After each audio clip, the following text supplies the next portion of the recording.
Seorang pria terlihat sedang mengendarai skuternya. Dia bernama Kirisawa, seorang pengantar pizza. Setiap hari dia bekerja paruh waktu mengantar pizza di sekitar kotanya. Sesekali Kirisawa bertemu dengan sahabatnya dan mengobrol sambil minum. Sahabatnya yang bernama Kai bertanya, "Apa kau akan terus bekerja paruh waktu seumur hidupmu?" Kirisawa hanya menjawab, "Aku tak ada niat hidup lama-lama. Bahkan jika aku mati hari ini pun, aku tak masalah," ujarnya dengan ekspresi sedih. Esok paginya, Kirisawa dibangunkan oleh ring telepon. Kai meneleponnya, mengajak Kirisawa untuk menemui pelatih mereka. Kirisawa menjawab dengan malas, tapi Kai tetap memaksanya, membuat Kirisawa mengiyakannya. Mereka berdua pun datang ke rumah seorang kakek tua. Dia bernama Asia Sensei dan ternyata seorang pelatih tinju. Ternyata dulu Kirisawa dan Kai adalah seorang atlet tinju, tapi kini sudah pensiun. Ketegangan jelas tergambar di wajah mereka berdua karena Asia Sensei terkenal sebagai pelatih yang galak dan disiplin. Asia berkata, "Di umurku yang sekarang, aku sudah tak sanggup lagi melatih tinju." Saat ini dia melatih tinju di sebuah eskul tinju di SMA. Dia berkata, dia akan berhenti jadi pelatih, tapi harus ada yang menggantikannya melatih di SMA tersebut. Kai tiba-tiba berkata, "Kalau begitu suruh saja Kirisawa melatih di sana. Kebetulan dia kini hanya bekerja paruh waktu." Tapi Kirisawa keberatan dan berkata, "Tinju membuat hidupku sangat berat." Tapi di luar dugaan, Asia Sensei memohon pada Kirisawa sampai naik ke atas meja, membuat Kirisawa tak bisa menolak permintaan pelatihnya itu. Kirisawa pun datang ke SMA itu yang bernama SMA Matsu. Sementara di sekolah, seorang kepala sekolah wanita bernama Makoto sedang mengobrol dengan seorang guru bernama Aoi.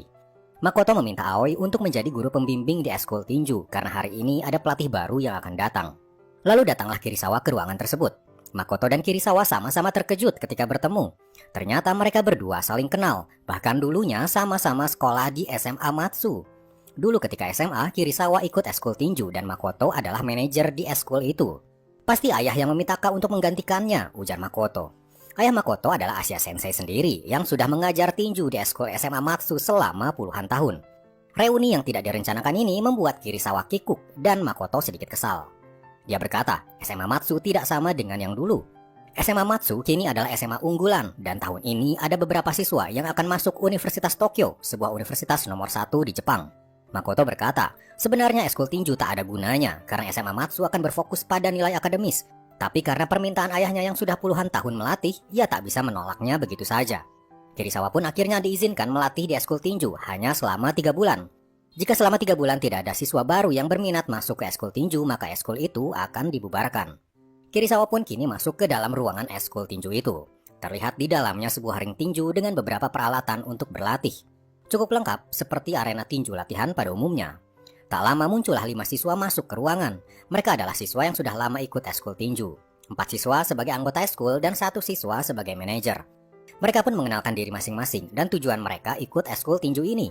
Ada yang karena disuruh orang tua untuk olahraga, ada yang karena suka dengan komik tinju. Hanya 1 orang yang berkata ia masuk karena ingin menjadi lebih kuat dan dia bernama Mizuno, seorang siswi perempuan. Hari itu para siswa berlatih sendiri karena Kirisawa entah kemana. Salah satu dari mereka kemudian mencari tahu siapa Kirisawa. Mereka terkejut ketika tahu kalau Kirisawa sebenarnya adalah atlet tinju profesional yang dulunya bersekolah di SMA Matsu. Mereka pun mencari artikel di perpustakaan dan membaca semua riwayat Kirisawa. Seorang atlet tinju 4 kali meraih medali berturut-turut memenangkan banyak kejuaraan tingkat nasional. Seorang dari mereka kemudian berkata, berita ini bisa menjadi keuntungan kita. Beralih pada Kirisawa, dia sedang berada di gym milik Kai. Kai juga dulunya seorang atlet, tapi kini sudah pensiun dan kini mengelola sebuah gym. Kai berkata, anak zaman sekarang harus dikenalkan cara bertinju dengan cara yang menyenangkan. Jika tiba-tiba mereka dilatih tinju dengan cara serius dan kejam, mereka akan langsung mengundurkan diri. Malam itu, Kirisawa meminta bantuan Kai untuk berlatih sparring dengannya. Sudah 20 tahun Kirisawa tak bertinju lagi. Sekarang dia harus mengembalikan refleksnya lagi demi melatih anak-anak di SMA Matsu. Namun ketika sparring, gerakannya kaku seolah ada yang menahannya. Kirisawa tiba-tiba teringat masa lalunya ketika seorang dokter berkata kalau retinanya terkoyak. Kemudian ingatan istrinya yang terbaring di rumah sakit membuatnya tak fokus. Kai sampai harus berteriak pada Kirisawa agar tetap fokus. Selesai berlatih, Kai menelpon Asia Sensei memberitahu tentang Kirisawa. Ternyata mereka berdua sengaja menyuruh Kirisawa agar kembali ke dunia tinju karena selama ini mereka melihat Kirisawa seolah tak punya keinginan untuk hidup, pasti karena trauma masa lalunya. Malam harinya, Kirisawa mengantar pizza lagi ke suatu tempat. Dia mengantar pizza ke sebuah atap rumah. Di sana beberapa berandalan sedang nongkrong. Dengan sopan, Kirisawa meminta pembayaran untuk pizzanya. Tapi mereka berkata, Kirisawa salah mengirim jenis pizzanya. Mereka pun mengambil paksa pizzanya dan menyuruh Kirisawa pergi. Seorang dari mereka mencoba menendang, tapi Kirisawa refleks menghindar. Ia pun dipegangin dan ditendang lagi hingga Kirisawa tersungkur. Tapi di luar dugaan, Kirisawa berkata, "Kalau hari ini aku mati, aku tak keberatan. Tak akan ada yang menangisi jika aku mati." Ia pun bangkit dan justru mempersilahkan mereka untuk memukulnya. Kirisawa malah berkata, "Kalau kau ingin menghajar orang, hajarlah bagian rahangnya dengan tinjumu." Kirisawa langsung mempraktekannya membuat mereka terkejut. Kirisawa berkata, "Kalau kalian tak mau menghajarku, bayar pizzanya sekarang." Mereka kini ketakutan karena tahu sepertinya pengantar pizza satu ini orang aneh, tapi jago berkelahi. Mereka pun membayar pizzanya. Esok paginya, para siswa dari eskul tinju mengajak anak kelas 1 untuk ikut bergabung ke eskul tinju. Mereka pun berkata pelatih kita nanti adalah mantan atlet profesional dan sudah mendapatkan banyak medali. Ketika Kirisawa sampai ke sekolah dan masuk ke ruangan eskul, ia kaget karena banyak siswa baru ada di sana. Para anggota eskul berkata mereka ini siswa kelas 1 dan ingin melihat penampilan atlet profesional ketika bertanding. Tanpa Kirisawa tahu, mereka berniat untuk melakukan sparring tanding untuk menarik minat siswa baru. Tentu saja Kirisawa menolak, namun para anggota eskul terus memaksanya hingga akhirnya Kirisawa terpaksa menyetujuinya. Mereka pun bersiap memakai perlengkapan dan siap bertanding. Yang akan melawan Kirisawa adalah siswa kelas 3 bernama Kaito. Aoi tampak khawatir dan berpesan pada Kirisawa jangan sampai melukai Kaito. Kirisawa pun tahu hal itu dan selama pertandingan dia akan mencoba menghindar saja. Pertandingan pun dimulai dan Kaito langsung menyerang. Kirisawa hanya menghindar dan mengelak. Tapi tampaknya Kaito tak puas jika Kirisawa hanya menghindar saja dan berteriak, "Ayo, seriuslah melawanku. Aku ingin menjadi lebih kuat," teriaknya lagi. Tiba-tiba Kirisawa memasang kuda-kuda dan memukul sisi kanan perut Kaito. Kaito terjerembab menahan sakitnya. Semua yang menonton berteriak histeris. Tapi di tengah erang kesakitannya, Kaito berkata, "Terima kasih telah bertarung dengan serius." "Lihatlah," ujarnya pada yang lain. "Jika kalian masuk klub tinju, kalian akan bisa hebat seperti Kirisawa tadi." Namun semua siswa kelas 1 yang menonton malah meninggalkan ruangan. Kaito pun langsung dilarikan ke rumah sakit. Setelah diperiksa, menurut dokter, Kaito mengalami retak di rusuknya dan harus beristirahat. Tapi untungnya rusuknya akan sembuh seperti sedia kala. Ao yang mendampinginya berkata kalau ini harus dilaporkan ke pihak sekolah. Tapi Kaito memohon agar jangan memberitahunya. Kaito berkata ini adalah kesalahannya sendiri, bukan Kirisawa. Lalu teman-teman seklub yang lain pun datang dan ikut memohon pada Aoi agar kejadian ini jangan dilaporkan. Seorang siswi bernama Mizuno berkata jika dilaporkan maka Kirisawa akan dipecat. Padahal mereka sudah menunggu lama ada seorang pelatih yang bersedia melatih mereka tinju. Aoi dan juga Kirisawa tertegun melihat mereka memohon seperti itu. Keesokan harinya, Kirisawa kembali datang untuk melatih. Ia terkejut melihat ada 3 siswa kelas 1 ternyata ingin ikut bergabung. Ternyata perjuangan Kaito sampai rusuknya retak membuahkan hasil, membawa anggota baru untuk eskul tinjunya. Ditambah lagi, Aoi pun ternyata tidak melaporkan kejadian Kaito yang terluka ke pihak sekolah. Aoi berkata, dia baru kali ini melihat kesungguhan para siswa di sebuah eskul. Dan dengan adanya 3 anggota baru, maka eskul tinju pun tidak akan dibubarkan dan akan terus berlanjut. Namun keesokan harinya lagi, pagi itu Kirisawa dipanggil ke ruang kepala sekolah. Makoto dan wakil kepala sekolah mendapat info kalau ternyata salah satu anggota di eskul tinju ada yang terluka. Padahal Aoi sudah merahasiakan info itu.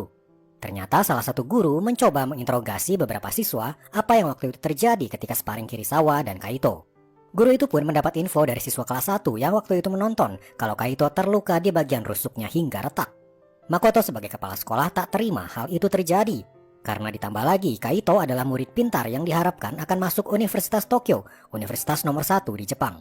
Pihak sekolah pastinya tak ingin terjadi apa-apa pada Kaito. Akibat berita ini maka Makoto berkata Kirisawa akan dipecat dan tidak akan melatih tinju lagi di sekolahnya. Tapi tiba-tiba datanglah Kaito ke ruangan itu. Dia berkata berita dirinya terluka tidaklah benar.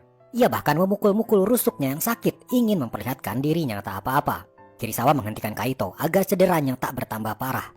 Lalu Kaito berkata pada Makoto, "Aku berjanji aku akan giat belajar dan masuk Universitas Tokyo.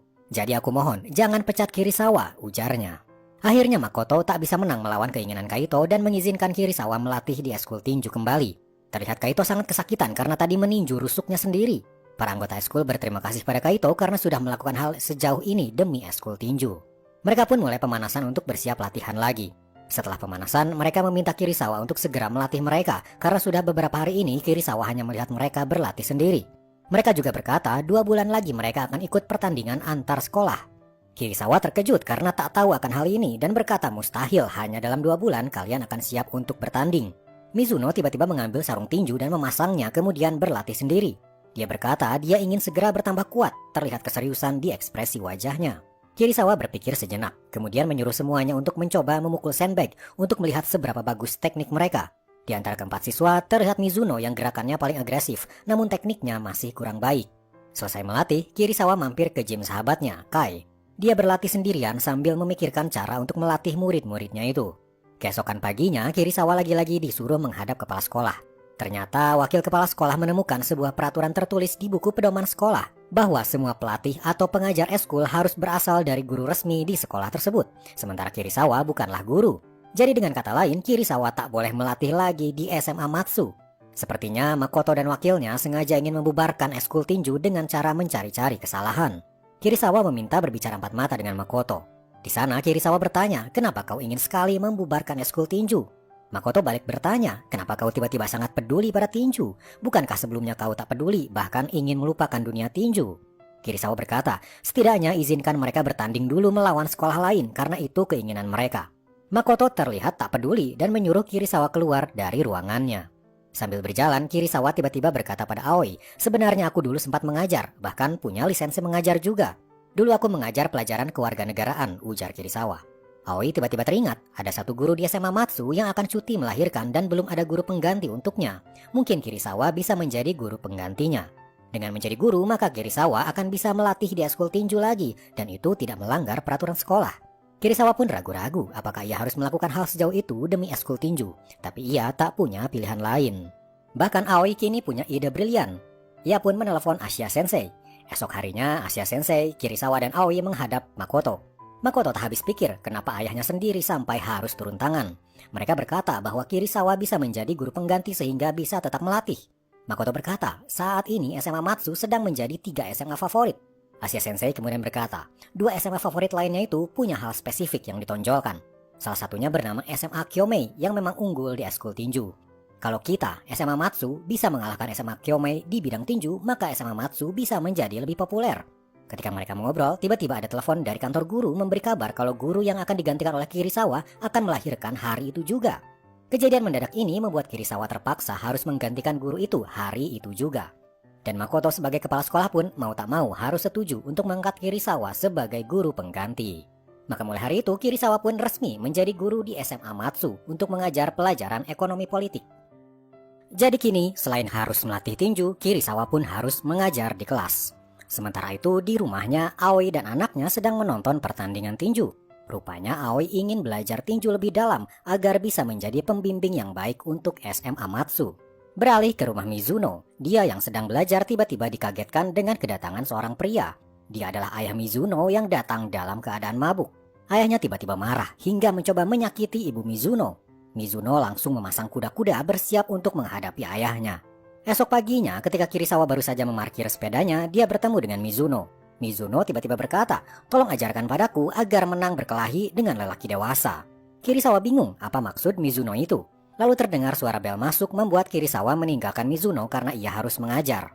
Selesai sekolah, para anggota eskul tinju mulai berlatih lagi. Hanya Mizuno yang terlihat diam. Lalu tiba-tiba Mizuno mendatangi Kirisawa dan berkata, aku ingin sparring dengan sensei. Tapi kau belum cukup kuat, ujar Kirisawa. Mizuno terus meminta untuk sparring, tapi Kirisawa juga terus menolak. Lalu akhirnya Mizuno berkata, kalau begitu aku berhenti saja dari eskul tinju, ujarnya kemudian pergi dari sana. Aoi dan seorang temannya mencoba menahan Mizuno. Temannya itu bertanya, apa orang itu datang ke rumahmu lagi? Orang yang dimaksud adalah ayah Mizuno. Setelah Aoi tahu sedikit tentang apa yang terjadi, dia pun mendiskusikannya dengan kepala sekolah Makoto. Kirisawa pun ikut mendengarkan. Menurut catatan biodata Mizuno, ayahnya itu bukanlah ayah kandung. Ayah kandungnya sudah meninggal dan ibunya pernah menikah lagi lalu bercerai. Tapi walaupun sudah bercerai, ayah tirinya ini masih sering datang ke rumah Mizuno hanya untuk menyakiti Mizuno dan ibunya. Itulah mengapa Mizuno ingin menjadi lebih kuat agar bisa melawan ayah tirinya yang jahat itu.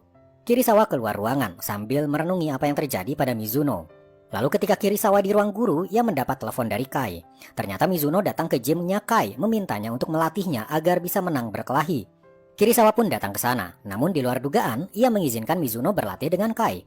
Turuti saja kemauannya, ujar Kirisawa pada Kai. Kai pun akhirnya mengajari Mizuno cara memukul yang disebut body blow, yaitu pukulan cepat ke arah perut kanan lawan. Jika dilakukan dengan benar, lawan akan langsung merasa sakit hingga ke punggung, saking ampuhnya pukulan tersebut. Selesai latihan, Mizuno pun berjalan pulang dengan Kirisawa. Kirisawa berkata, aku tahu apa yang terjadi antara kamu dengan ayahmu. Kirisawa kemudian memberikan nomor teleponnya untuk berjaga-jaga jika terjadi sesuatu. Sampai di rumah, Mizuno ternyata menemui Aoi datang mengunjungi rumahnya. Aoi sudah tahu cerita sebenarnya dari ibu Mizuno. Aoi menyarankan kasus ini dilaporkan saja pada polisi. Esok harinya, ketika para anggota eskul berlatih, Aoi mendapat kabar dari manajer eskul kalau Mizuno diam-diam berlatih di sebuah gym. Aoi pun segera datang ke gym tersebut yang tak lain adalah Gym Kai. Tak lama, Kirisawa pun menyusulnya dan berkata kalau Mizuno diperbolehkan berlatih atas izin dirinya. Tapi Aoi tak setuju karena bisa saja Mizuno akan terluka jika benar nanti dia berkelahi dengan ayahnya. Kirisawa dan Aoi pun berbicara di ruangan belakang sementara Mizuno masih berlatih dengan Kai. Di ruangan itu, Kirisawa berkata pada Aoi, Mizuno sekarang ini berlatih bukan hanya untuk berkelahi melawan ayahnya, tapi juga untuk melindungi ibunya. Dari kesungguhannya, aku bisa melihat kesungguhan Mizuno yang tak mengizinkan ada orang menyakiti orang yang disayanginya. Esok harinya, ketika Kirisawa mengantar pizza, dia bertemu dengan seorang anak kecil bermain sendirian. Anak itu bertanya pada Kirisawa, "Apa kau pengantar pizza?" Anak itu kemudian terlihat berlatih tinju. Kirisawa pun penasaran dari mana dia tahu gerakan tinju. Anak itu menjawab, dia sering menonton video pertandingan tinju dengan ibunya. Lalu sebuah telepon masuk ke ponselnya Kirisawa dari Mizuno. Dia memberitahu sebentar lagi ayah tirinya akan datang lagi ke rumahnya. Kirisawa pun harus melakukan sesuatu. Lalu kemudian ayahnya pun sampai di rumah Mizuno dan meminta untuk masuk.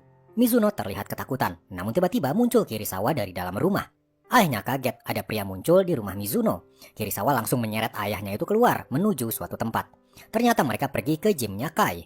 Di sana Kirisawa mengenalkan dirinya sebagai guru Mizuno. Kirisawa juga tahu ayah Mizuno datang ke rumah Mizuno hanya untuk menyakiti Mizuno dan ibunya. Ayah Mizuno akhirnya bercerita, "Hidupku sedang sangat sial." Kirisawa berkata, "Hidupmu yang sial tapi kau melampiaskan kekesalanmu pada Mizuno dan ibunya. Sesial apa hidupmu sebenarnya?" tanya Kirisawa. Tiba-tiba Kirisawa mengajaknya ke atas ring.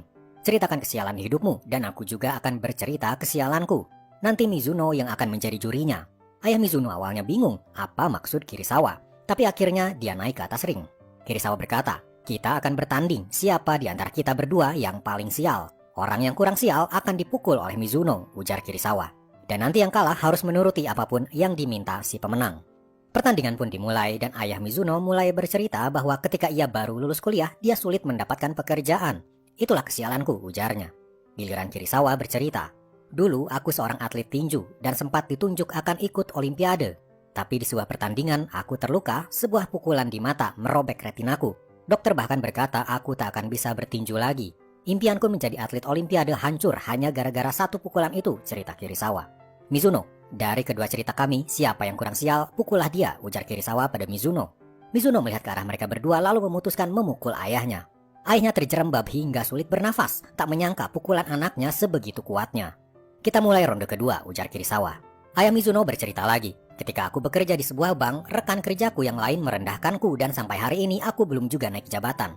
Oke, sekarang giliranku," ucap Kirisawa. "Setelah aku divonis tak bisa bertinju lagi, duniaku seolah gelap gulita. Aku pun banting setir menjadi guru di sebuah sekolah. Setahun kemudian aku menikah dengan seorang wanita, tapi tak lama istriku mengidap kanker dan setahun kemudian dia meninggal. Tak hanya dunia tinju yang meninggalkanku, kini orang yang paling kusayang juga meninggalkanku." Mizuno tanpa segan memukul ayahnya lagi, menilai kalau cerita hidup Kirisawa sangat memprihatinkan. Ayo ronde ketiga, Kirisawa menantangnya lagi. Ayah Mizuno bercerita lagi, "Aku dicampakkan oleh ibu Mizuno gara-gara aku sering mabuk." Giliran Kirisawa bercerita, "Setelah kematian istriku, aku seperti mayat hidup. Tapi aku terus berusaha hingga akhirnya memutuskan membuka usaha restoran yakitori. 13 tahun aku membangun usaha yakitori itu dan aku merasa akhirnya aku menemukan cahaya untuk hidup lagi. Tapi tahun 2020 ketika pandemi melanda, usahaku bangkrut. Rasa frustrasi kembali menyelimutiku. Aku kembali jadi mayat hidup." Mizuno kembali memukul ayahnya untuk yang ketiga kalinya. Ia pun tak sanggup lagi menahan rasa sakit dari pukulan putrinya itu. Kirisawa pun berkata, "Karena aku yang menang, kau tak boleh datang lagi ke rumahnya Mizuno dan ibunya. Satu hal lagi, tak ada gunanya terperangkap di masa lalu. Tetaplah masa depan untuk menemukan tujuan hidupmu.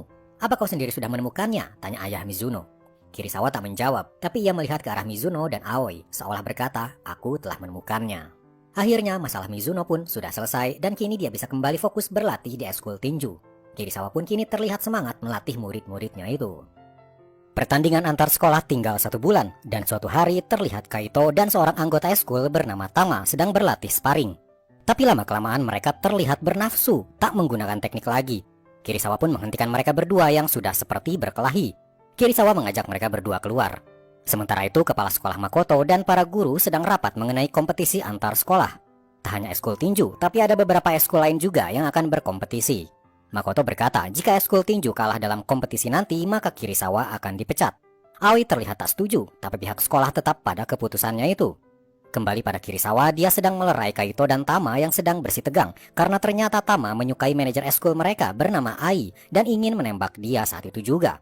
Kaito dan Kirisawa menasehati Tama agar fokus dulu untuk pertandingan karena jika dia menyatakan perasaannya pada Ai sekarang, bisa jadi suasana di eskul akan canggung dan mereka tak bisa lagi fokus. Lalu ketika Tama pergi, Kaito mengaku pada Kirisawa kalau sebenarnya dia juga menyukai Ai. Kini Kirisawa yang gantian menasihati Kaito agar jangan dulu mencampuri urusan cinta dengan latihan tinju. Kaito berjanji akan fokus berlatih dan baru akan menyatakan cintanya pada Ai jika dia menang di pertandingan. Esok harinya mereka kembali berlatih dan wakil kepala sekolah datang ke ruangan eskul untuk melihat. Tak lama kemudian datang juga Kai, sahabat Kirisawa. Dia diminta datang oleh Aoi untuk ikut melatih para anggota eskul dengan harapan bisa meningkatkan performa mereka. Para anggota eskul terlihat bersemangat ketika mereka tahu kalau Kai adalah mantan atlet nasional juga dan sudah memenangkan banyak pertandingan seperti Kirisawa. Kai pun memberikan satu gerakan menyerang bernama hook knockdown. Terdiri dari 3 gerakan cepat, diawali dengan hook kiri, lalu pukulan body blow ke perut, diakhiri dengan hook kanan. Jika bisa dipraktekkan dengan benar, gerakan ini bisa menjadi serangan berbahaya bagi lawan. Mereka pun segera berlatih gerakan tersebut, terutama Kaito dan Tama yang akan mengikuti kompetisi antar sekolah 1 bulan lagi. Di akhir latihan, sebelum pulang, Kirisawa berkata pada Kaito kalau dia harus fokus berlatih pukulan 1-2 saja atau pukulan dasar. Kaito terlihat sedikit kecewa, tapi dia mengiyakan usul Kirisawa itu. Pulang dari berlatih, Kirisawa bertemu lagi dengan anak kecil yang kemarin. Anak itu pun mengajak Kirisawa bermain sebentar, tapi tak sengaja anak itu terjatuh ketika akan mengambil bola. Kirisawa pun membawa anak itu ke rumah sakit. Untungnya kakinya hanya kesleo. Dari sana Kirisawa mengantar anak itu ke rumahnya. Di jalan muncul adik Aoi atau bibinya anak tersebut, kemudian mengajaknya masuk ke rumahnya. Kirisawa meminta maaf karena membuat anak itu jadi terluka. Tak lama Aoi datang dan kaget kenapa Kirisawa ada di rumahnya. Kirisawa pun menceritakan apa yang terjadi. Kirisawa dan Aoi yang kini sama-sama single tampaknya membuat Aoi sedikit tersipu malu melihat kedekatan Kirisawa dan anaknya. Setelah makan malam, Kirisawa pun pamit. Aoi mengantarnya sampai depan jalan. Di sana Aoi bertanya kenapa Kaito disuruh untuk fokus pukulan 1-2, padahal tadi siang Kai mengajari semuanya gerakan menyerang yang ampuh. Kirisawa berpendapat Kaito tidak terlalu bagus dalam teknik pukulan, maka dari itu dia harus fokus berlatih pukulan dasar 1-2 dulu. Dia tak bisa langsung menguasai pukulan lainnya jika pukulan dasarnya tak sempurna. Maka selama beberapa hari hingga mendekati hari kompetisi, Kaito pun fokus berlatih pukulan 1-2 bersama Kirisawa, sedangkan yang lain sudah berlatih pukulan kombinasi yang lebih rumit. Hingga pada suatu hari ketika kompetisi tinggal menghitung hari, Kirisawa dan Aoi mendengar seseorang sedang berlatih di ruangan eskul. Mereka pun melihat ke dalam, ternyata Kaito sedang berlatih sendirian dan dia berlatih gerakan yang diajari Kai, bukan 1-2. Kirisawa pun langsung menegurnya dan bertanya, sejak kapan kau berlatih sendiri gerakan tersebut? Kaito menjawab, dia diam-diam selalu berlatih sendiri gerakan hook knockdown tersebut karena dia ingin memenangkan pertandingan. Kirisawa tampak marah karena dia masih melihat Kaito masih belum sempurna dalam pukulan dasar. Tapi dia berkata, jika itu keputusanmu maka berlatihlah denganku sekarang. Lalu hari kompetisi pun tiba. Mereka pun berkumpul di sebuah aula di mana sekolah-sekolah lain juga terlihat sedang bersiap-siap. Pertandingan tinju ini terdiri dari 3 ronde masing-masing waktu 1 menit. Di bangku penonton terlihat kepala sekolah Makoto dan wakilnya. Lalu terlihat juga Asia Sensei dan Kai ikut menonton. Waktu pertandingan Kaito pun tiba dan dia berjalan menuju ring ditemani Kirisawa, Aoi, dan Ai. Kaito mulai menaiki ring lalu tak lama pertandingan dimulai. Kaito dan lawannya terlihat seimbang dalam menyerang dan bertahan. Pertandingan ini hanya ada 3 ronde, jadi setiap pukulan yang mengenai lawan akan diberikan poin. Siapa yang poinnya terbanyak, dia yang jadi pemenangnya. Sepanjang ronde 1 dan ronde 2, Kaito terlihat hanya menyerang dengan pukulan dasar 1-2. Dia terlihat kelelahan karena bertahan dari serangan lawannya yang punya pukulan-pukulan kombinasi. Lalu di ronde ketiga, tiba-tiba Kirisawa berkata, di ronde ini keluarkan gerakan hook knockdown karena sepertinya lawanmu kini menganggapmu hanya bisa pukulan 1-2. Ketika ronde ketiga dimulai, Kaito mulai melancarkan pukulan kombinasi dan hook knockdown, membuat musuhnya kaget. Ternyata Kaito kini bisa menyerang dengan lebih agresif. Pukulan Kaito berhasil mengenai lawannya beberapa kali. Tapi terlihat di detik-detik akhir, Kaito kehilangan tenaga karena kelelahan dan diserang balik oleh lawannya. Bel akhir ronde 3 pun berbunyi dan pertandingan berakhir. Karena tak ada yang menang KO, maka pemenang akan ditentukan oleh jumlah poin. Ketika diumumkan, yang menang adalah lawannya Kaito. Ternyata walaupun di ronde ketiga Kaito sempat mengeluarkan serangannya, tapi di ronde 1 dan 2 dia sudah kalah poin. Tapi Kaito sudah mengeluarkan seluruh kemampuannya dan tak ada penyesalan dalam dirinya. Lalu tiba-tiba Kirisawa berkata, jika kau ingin menyatakan perasaanmu, inilah saatnya. Kaito pun berjalan ke tengah ring lalu tiba-tiba berteriak memanggil nama Ai. Ai terkejut dan bingung apa yang sedang Kaito lakukan. Tanpa basa-basi, Kaito berkata dirinya suka pada Ai. Tapi di luar dugaan, Ai berkata, "Maafkan aku." Suasana seketika canggung. Ai pun pergi karena harus bersiap akan ada pertandingan selanjutnya. Setelah pertandingan itu, Kirisawa duduk bersama Kaito. Kaito terlihat kecewa bahkan sempat menangis. Tapi akhirnya dia berkata, "Kini aku merasa ringan karena perasaanku sudah aku utarakan semua. Tak ada lagi penyesalan. Mulai sekarang aku akan fokus belajar untuk masuk Universitas Tokyo," ujar Kaito. Di kompetisi ini, SMA Matsu bertanding 4 kali dan 3 anggotanya ternyata sudah gugur karena kalah. Yang masih bertahan adalah Mizuno, yang di pertandingan pertama dia menang dan kini akan bertanding lagi melawan SMA Kyomei. SMA Kyomei terkenal dengan eskul tinjunya yang kuat. Kini Mizuno pun bersiap lagi untuk bertanding dan kini mulai menaiki ring. Lawan Mizuno ini terkenal kuat, tapi di ronde pertama Mizuno berhasil menyerang dengan cukup agresif. Tapi ternyata lawan Mizuno punya kemampuan lebih baik. Di ronde kedua, Mizuno mulai kewalahan, dia tersudut dan menerima pukulan bertubi-tubi hingga harus dihentikan wasit. Wasit menghitung hingga 10, tapi Mizuno terlihat tak sanggup lagi bertanding sehingga ia dinyatakan kalah. Maka pemenang pertandingan ini adalah SMA Kyomei. Mizuno terlihat menangis akibat kekalahannya itu. Setelah mereka kembali ke sekolah, Kirisawa pun menemui kepala sekolah Makoto dan Makoto berkata, "Sesuai perjanjian, karena kau tak bisa membawa kemenangan, kau harus berhenti melatih di sini." Selain itu, Kirisawa yang kini jadi guru ekonomi politik pun harus berhenti juga. Aoi mencoba membujuk Makoto agar Kirisawa bisa tetap melatih, tapi Makoto tetap pada pendiriannya. Ia pun kini pamit pada semua anggota eskul tinju. Tapi mereka semua tak terima karena mereka merasa ini adalah kesalahan mereka, bukan Kirisawa. Seorang anggota baru kelas 1 bernama Edogawa tiba-tiba berkata, "Aku ingin dilatih Kirisawa agar jadi lebih kuat." Tapi Kirisawa berkata, "Aku tak bisa lagi melatih kalian." Kirisawa pun pergi meninggalkan mereka. Di luar, Kirisawa membanting tasnya, meluapkan kekesalannya karena ternyata selama ini dia peduli pada eskul tinju tapi dia tak bisa melakukan apa-apa. Sementara itu, Makoto menyuruh wakilnya untuk mencari pelatih tinju baru.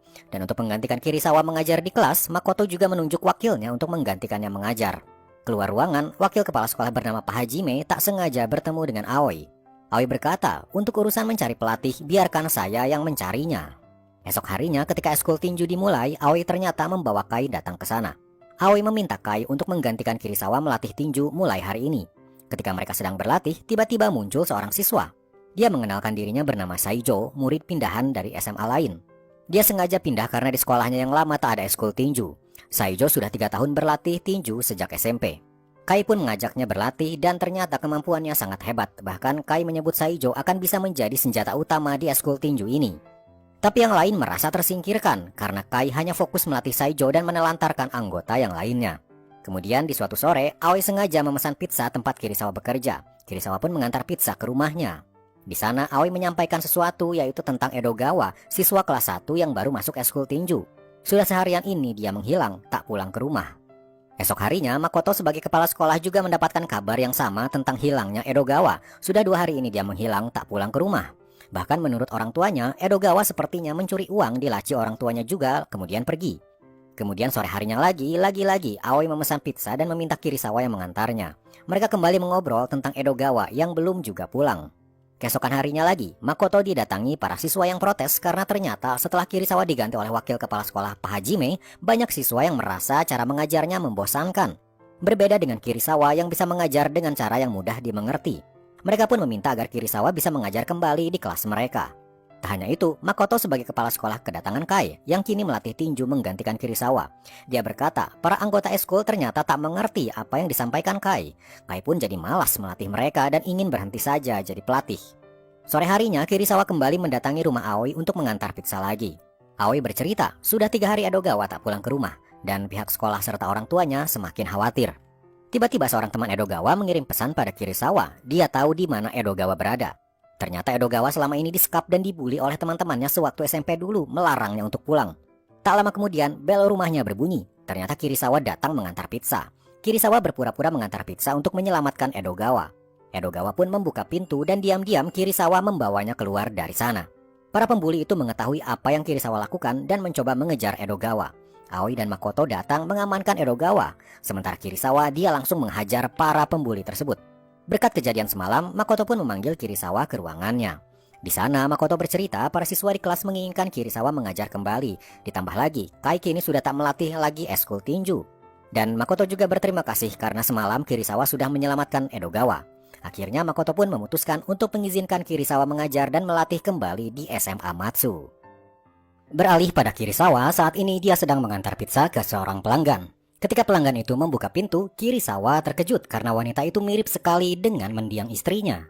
Kirisawa sampai salah tingkah dan menjatuhkan uang ketika ia ingin memberikan kembalian pada wanita tersebut.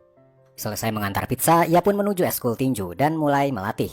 Latihan hari itu adalah menyempurnakan pukulan-pukulan dasar. Sementara itu, kepala sekolah Makoto terlihat mengunjungi SMA Kyomei, rival dari SMA Matsu, dan melihat eskul tinju di sana. Makoto pun meminta sesuatu pada kepala sekolah Kyomei tersebut. Selesai melatih, Kirisawa pulang ke rumahnya. Tapi di jalan dia bertemu lagi dengan anaknya Aoi. Kirisawa pun bermain dengan anak Aoi itu yang bernama Keita hingga dia lelah dan ketiduran di rumahnya Kirisawa. Aoi datang ke rumahnya Kirisawa untuk menjemput Keita yang masih tertidur. Di kamar Kirisawa, tak sengaja Aoi melihat foto mendiang istri Kirisawa. Sudah 18 tahun berlalu, tapi Kirisawa masih memajang foto istrinya itu. Esok harinya di eskul tinju mereka kembali berlatih. Kali ini mereka berlatih jarak pukulan. Mereka berpasang-pasangan dan saling memukul, tapi pukulannya tidak mengenai lawan. Tujuannya untuk membiasakan diri mengukur jarak tangan.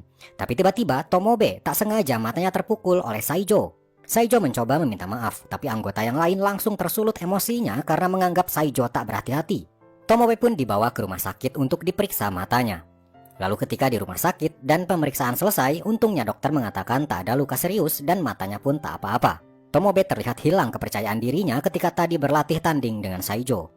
Semua anggota eskul tahu Saijo adalah siswa yang paling hebat dalam bertinju di antara yang lain, dan itu membuat Tomobe rendah diri. Tapi Kirisawa bercerita, dulu ada seorang siswa yang tak pandai dalam bertinju, namun karena dia setiap hari berlatih, akhirnya dia bisa menjadi atlet tinju nasional. Orang itu ternyata adalah Kai.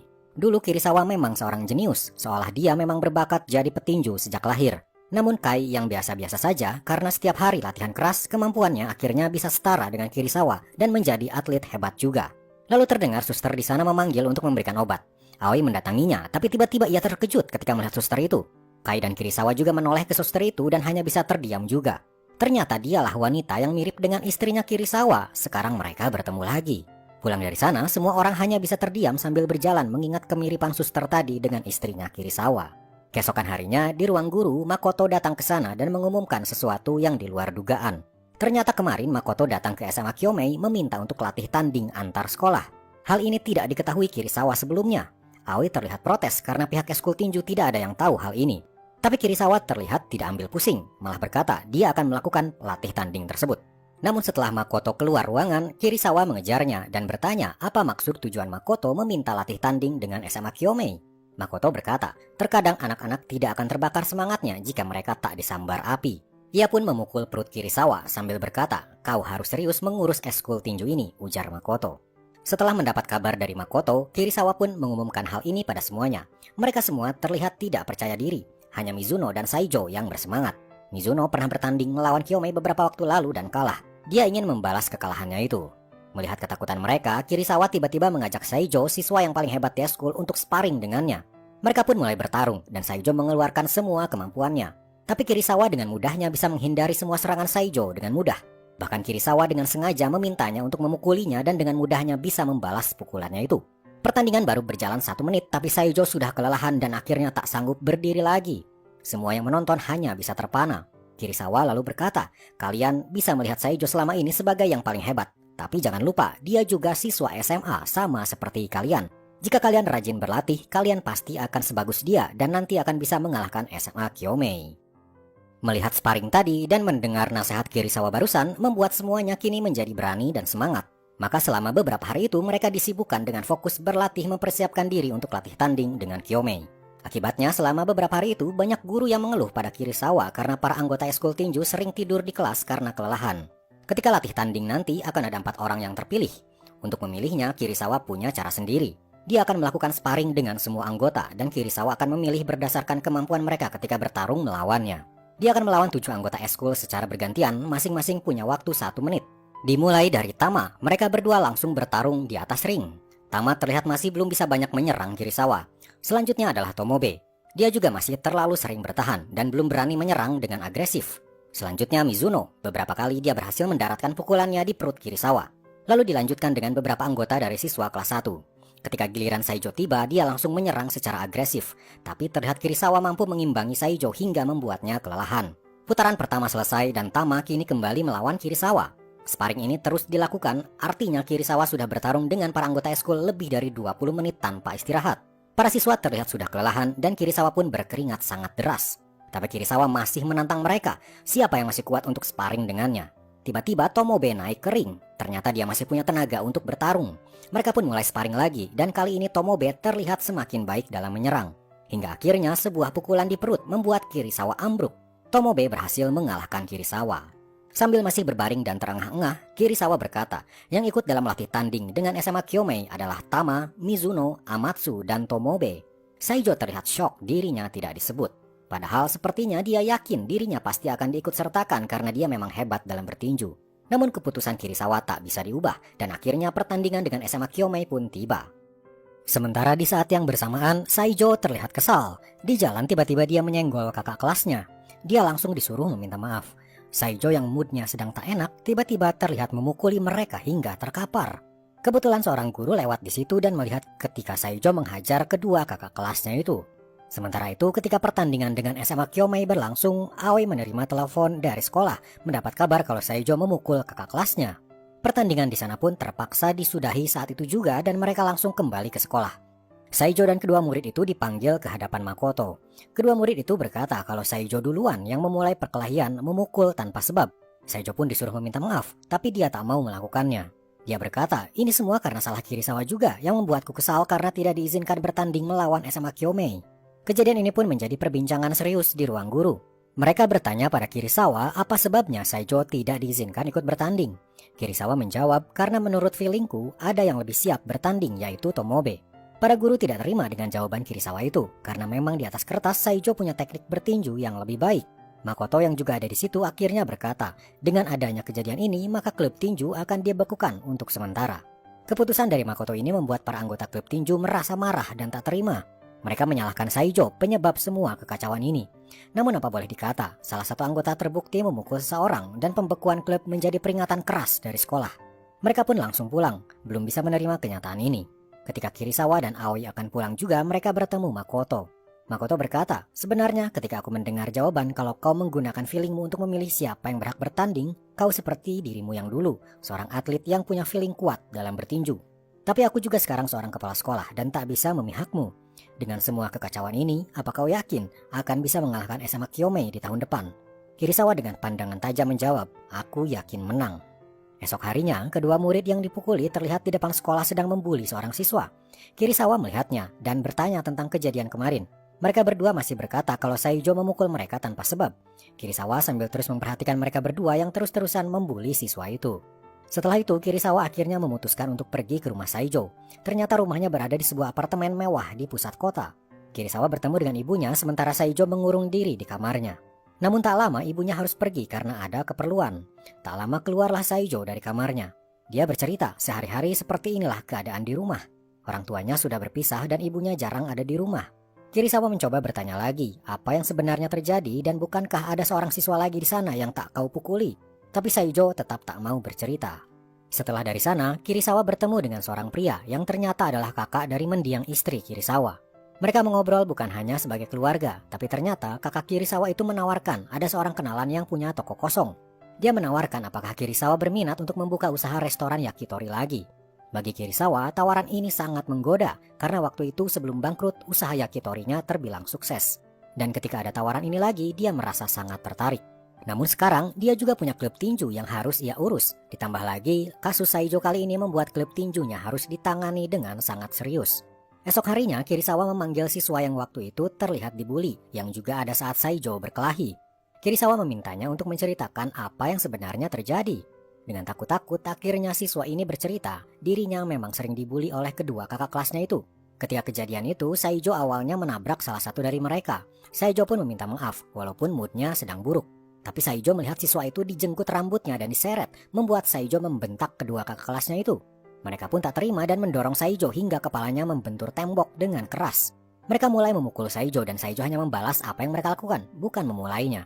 Seorang guru datang dan hanya melihat ketika Saijo memukul mereka. Guru itu tak tahu kejadian awalnya seperti apa. Cerita dari siswa yang dibully itu pun kini disampaikan pada Makoto. Akhirnya Makoto pun memutuskan untuk mengizinkan kembali klub tinju untuk beraktivitas seperti biasa. Dan Saijo juga diperbolehkan untuk berlatih kembali setelah waktu itu sempat diskors juga. Keesokan harinya, Aoi menyampaikan pada semua anggota tentang dibukanya kembali klub tinju dan cerita sebenarnya kenapa Saijo bisa bertengkar, yaitu untuk menolong siswa yang dibully. Mereka pun mulai merenung dan sebagian dari mereka kini memaafkan apa yang Saijo perbuat. Namun sebagian yang lain masih tak terima karena kekacauan kemarin tetaplah salah Saijo. Bahkan menurut mereka, Saijo keluar dari klub ini dan berlatih saja di klub lain tak masalah bagi mereka. Kirisawa pun mengingatkan mereka untuk bisa berpikir dengan jernih, kemudian dia pun keluar. Di sana dia bertemu dengan Saijo yang terduduk di lantai. Kirisawa menyarankan agar Saijo menemui semua anggota klub untuk menjelaskan apa yang terjadi langsung dari mulutnya sendiri. Di dalam klub, mereka berdiskusi apakah Saijo masih layak ada di klub itu atau tidak. Kesimpulannya, jika Saijo meminta maaf atas apa yang terjadi, maka mereka pun mau memaafkannya. Lalu tak lama datanglah Saijo. Dia bertingkah seolah-olah tak terjadi apa-apa dan ingin langsung latihan. Yang lain terang saja kesal melihat Saijo yang seperti itu. Akhirnya Saijo berkata, "Ya sudah, aku minta maaf," ujarnya seperti yang tak serius. Sikap Saijo itu membuat yang lain semakin kesal.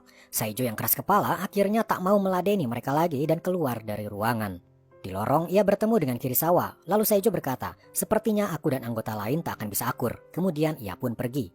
Kirisawa masuk ke ruangan dan bertanya apa yang terjadi. Mereka berkata sikap Saijo yang suka seenaknya membuat kita tak bisa akur. Kirisawa lalu berkata, "Di dunia ini ada kalanya kita bertemu dengan orang yang tak sefrekuensi dengan kita. Tapi bukan berarti orang itu jahat, namun kita hanya sulit untuk bisa cocok dengannya.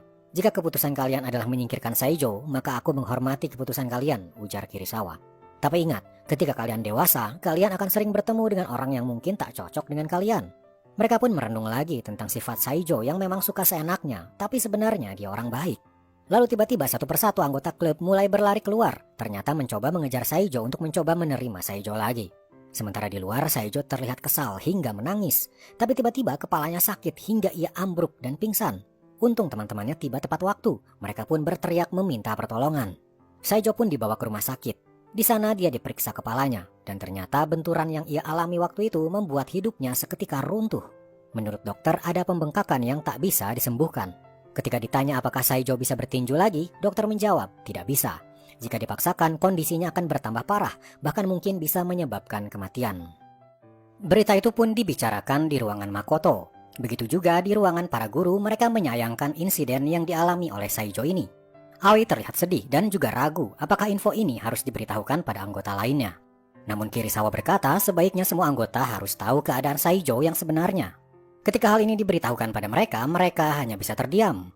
Walaupun mereka tak suka pada Saijo, tapi mengetahui kalau dia akan kehilangan dunia tinjunya membuat mereka iba.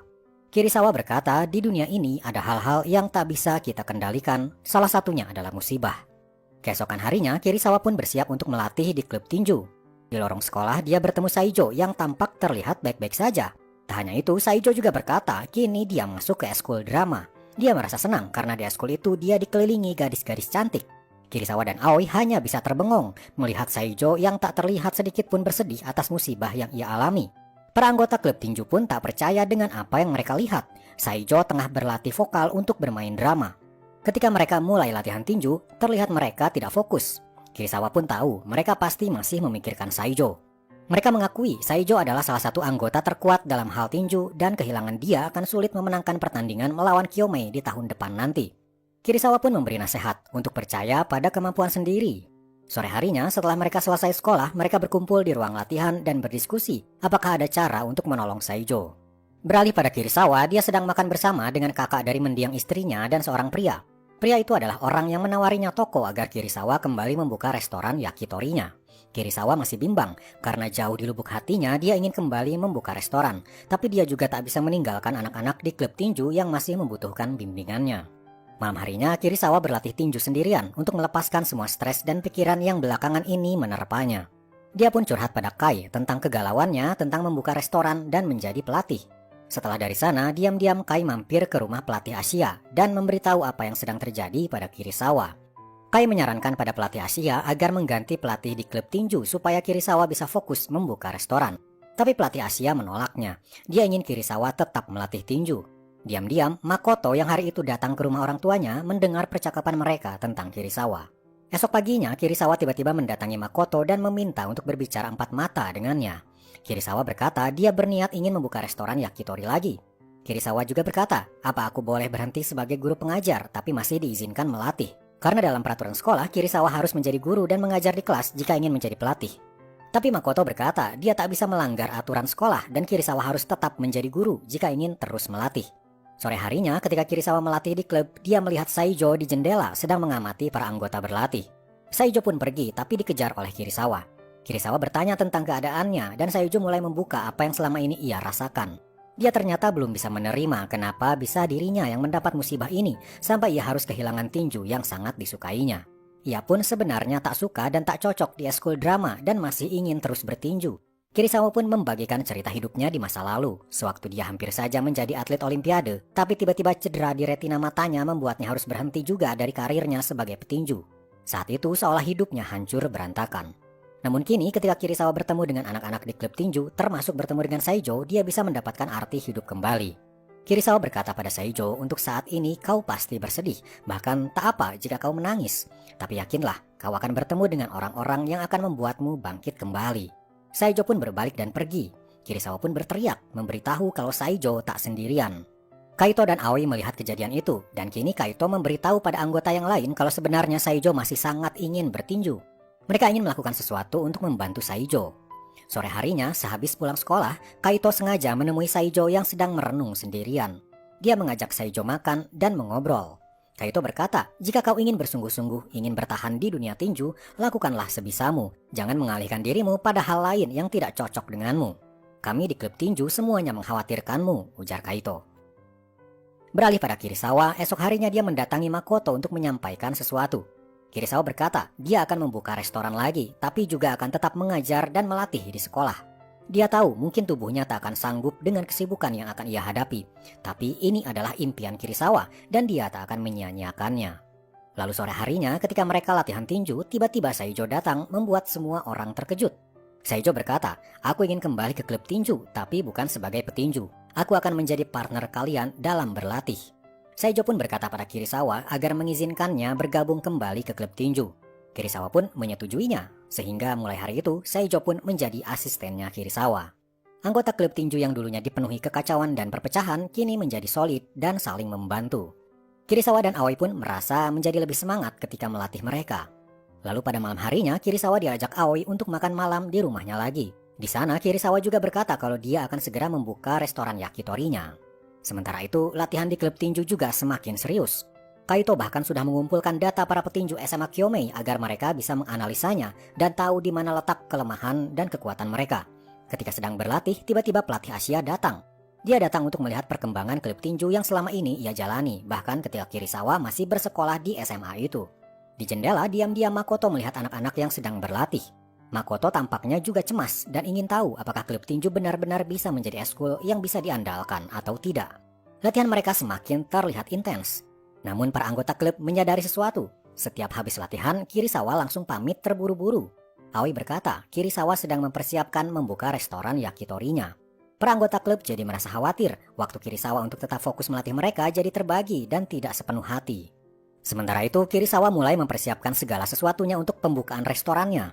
Jam 4 subuh dia sudah bangun dan membeli bahan-bahan makanan. Setelah itu paginya dia ke sekolah untuk langsung mengajar di kelas hingga sore. Sore harinya dia langsung melatih tinju hingga menjelang malam. Malam harinya ia pun membuka restorannya dan mulai berjualan. Di hari pertamanya buka, Kai, Aoi dan keluarganya datang untuk makan malam di sana. Hari itu cukup banyak pelanggan yang datang membuat Kirisawa langsung sibuk sendirian. Sampai rumah jam 1 malam, ia harus bangun lagi jam 4 pagi untuk mempersiapkan bahan-bahan masakan lagi. Hari-harinya kini sangat sibuk, bahkan Kirisawa hanya punya waktu 2-3 jam untuk tidur. Setelah beberapa hari berlalu, di suatu sore ketika ia melatih, tiba-tiba Kirisawa ambruk. Dia kelelahan karena dari subuh hingga tengah malam terus bekerja tanpa henti. Para anggota lain pun mulai cemas dan meminta Kirisawa untuk fokus melatih mereka saja. Tapi Kirisawa berkata, kehidupanku kali ini sangatlah berbeda dengan kehidupanku yang dulu. Dulu aku ingin mati, tak punya semangat hidup. Tapi begitu mengenal kalian, satu persatu impianku kembali terwujud. Aku jadi punya harapan untuk hidup. Saat ini memang hari-hariku sangat berat, tapi aku tak menyesalinya. Aku minta maaf jika tadi aku kelelahan dan berjanji hal ini tak akan terulang lagi, ujar Kirisawa. Diam-diam, Makoto melihat apa yang terjadi, bagaimana Kirisawa tak hanya berjuang demi impiannya saja, tapi juga demi impian para anggota klub untuk bisa menang di pertandingan nanti. Hal itu membuatnya sedikit membuka hatinya. Malam harinya, Makoto pun datang ke tempat orang tuanya dan makan malam bersama. Di sana, Makoto berterus terang, selama ini dia berjuang hingga menjadi kepala sekolah SMA Matsu adalah untuk mendapatkan pengakuan dan kebanggaan dari ayahnya, Asia. Selama ini, Makoto menganggap Asia lebih memilih Kirisawa dan klub tinjunya dibanding dirinya, anaknya sendiri. Makoto bertanya pada ayahnya, jika nanti klub tinju bisa menang melawan SMA Kyomei, apakah ayah akan bangga padaku?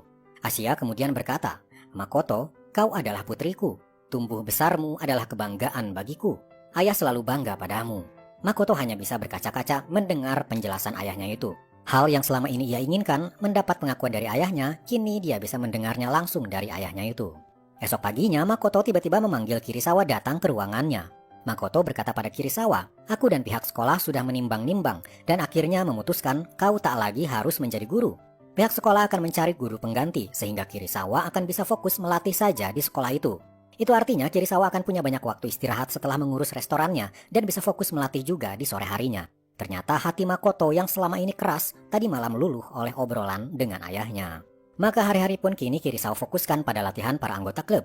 Selama hampir setahun mereka terus latihan tanpa henti untuk mempersiapkan pertandingan melawan SMA Kyomei. Hingga tak terasa pertandingan yang ditunggu-tunggu pun tinggal 1 hari lagi. Di suatu sore, 1 hari sebelum pertandingan, Kirisawa mengajak semua anggota naik ke atas ring. Kemudian Kirisawa mengajak satu persatu untuk mengetes pukulan-pukulan mereka.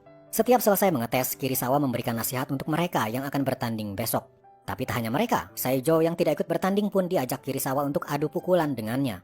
Kirisawa kemudian berkata pada Saijo, kemampuan anggota klub bisa sebaik ini juga berkatmu sebagai asisten. Semua yang ada di sana pun berterima kasih pada Saijo. Saijo terlihat terharu. Walaupun dia tak bisa bertanding, tapi dia bisa mengerahkan semua kemampuannya di dunia tinju untuk teman-temannya. Tak ketinggalan, Aoi pun diajak naik ke ring dan mencoba beberapa pukulan, dan di luar dugaan pukulannya sangat keras. Aoi kemudian berkata, aku sangat bersyukur bisa menjadi bagian dari klub tinju ini. Setelah itu mereka semua saling berangkulan dan berteriak, siap untuk menghadapi pertandingan esok hari. Esok harinya, pertandingan yang ditunggu-tunggu pun digelar. Dengan memakai baju biru, SMA Matsu mulai melawan SMA-SMA lain dulu. Setelah babak penyisihan, ternyata yang masuk ke pertandingan semifinal adalah Tama dan Mizuno, dan lawannya adalah SMA Kyomei. Akhirnya pertandingan Mizuno pun dimulai melawan SMA Kyomei. Terlihat Mizuno sekuat tenaga mengeluarkan kemampuannya, tapi lawannya sangat tangguh. Saat rehat, Mizuno tampak kelelahan, tenaganya terkuras habis. Dia bahkan berkata pada Kirisawa mustahil melanjutkan pertandingan ini. Kirisawa hanya berkata, dalam 2 menit di ronde berikutnya, musuhmu bukanlah SMA Kyomei, tapi dirimu sendiri. Kirisawa juga menyarankan untuk melakukan counter attack begitu ada kesempatan. Ronde pun dimulai lagi dan Mizuno kembali bertanding.